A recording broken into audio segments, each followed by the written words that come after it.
This is a CBS 4 News update.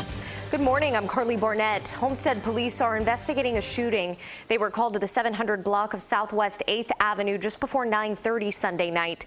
They found a man with a gunshot wound to the shoulder. He was airlifted to Jackson South Medical Center in Kendall. Still no word on what led up to the shooting or any arrests. A Hialeah man is facing charges of sexual battery on a minor after Monroe County deputies found him in a parked pickup truck with a 13-year-old girl.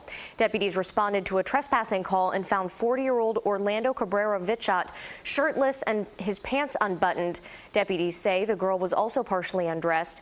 An arrest report says the girl admitted to deputies that they were in the middle of sexual acts and the two have had previous encounters.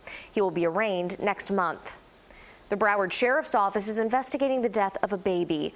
Paramedics responded to the call of a baby not breathing Saturday morning at the Budgetel Pompano Beach Motel. The child was rushed to Broward Health Medical Center where the infant died. Detectives are now waiting for the medical examiner to determine the cause of death.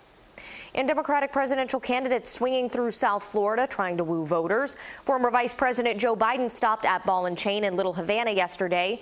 He met with Latino voters, speaking about the crisis in Venezuela and touting his record as vice president with other Latin countries. On Saturday, Minnesota Senator Amy Klobuchar visited Miami, where she was part of a roundtable discussion about election reform and spoke about how to help the Bahamas recover. Now, CBS 4 weather with meteorologist Lisette Gonzalez. Good Monday morning. Waking up to 81 in Miami, 79 Fort Lauderdale, 85 in Key West. And looking at the radar, dry in Broward, Dade, and even through the Keys after a few showers moving across Monroe County earlier. The breeze out of the west northwest, 6-7 miles an hour, will help to heat us up. Highs will soar to the low 90s, flirting with record heat. It'll feel like the hundreds, and there could be some spotty storms this afternoon into the evening.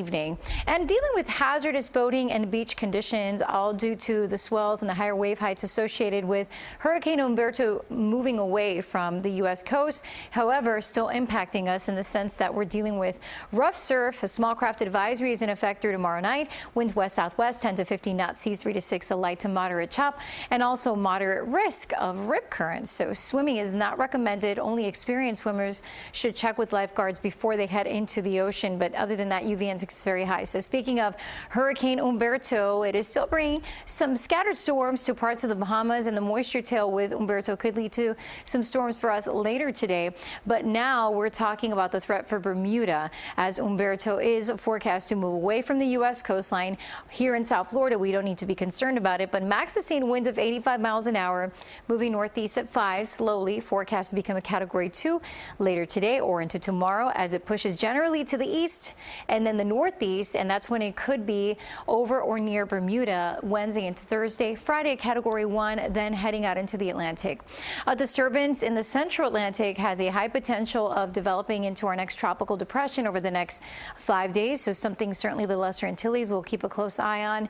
And then a disturbance in the northwestern Gulf of Mexico, low potential of development there. It's moving west and possibly going to bring wet, windy weather to Texas. For us today, we will see some storms later on and into the evening. Tomorrow, sunny, hot, 93 with spotty storms, mix of sun and spotty storms Wednesday as well, but not as hot, 90. The breeze building later this week with the upper 80s and the chance for gusty showers. Thank you, Lisette. That's the news for now, and you can always find us on CBSMiami.com and tune into CBS 4 News at 5, 6, 7, and 11 for all of the day's important headlines.